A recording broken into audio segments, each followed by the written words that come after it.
হাঁটুতে ব্যথার কারণগুলো আসলে কি কি হইতে পারে? হাঁটুতে ব্যথার কারণগুলোর আগে একটু আমরা বলে নিই যে আসলে হাঁটুটা কিভাবে তৈরি হচ্ছে আর কি। আমরা একটা কথা বলে থাকি, life is motion, motion is life. তো আমাদের জীবনে চলার জন্য সবচেয়ে যে জয়েন্টটা, আমাদের শরীরের অঙ্গের যে জয়েন্টটা সবচেয়ে বেশি জরুরি, সেটা হলো নি জয়েন্ট বা হাঁটু বা অস্থিসন্ধি আমরা যেটা বলি।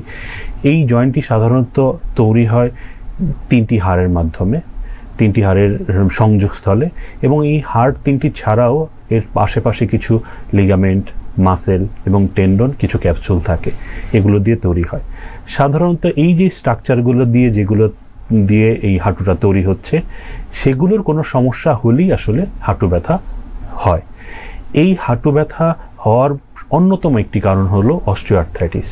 এছাড়া মাসেল, টেন্ডন, লিগামেন্টের কথা বললাম, তাদেরও যদি কোনো প্রদাহ হয় তাহলেও এই হাঁটু ব্যথা হতে পারে। এছাড়াও কিছু ইনফেকশনজনিত কারণ এবং কিছু বাতের কারণেও এই হাঁটু ব্যথায় আমরা ভুগতে পারি।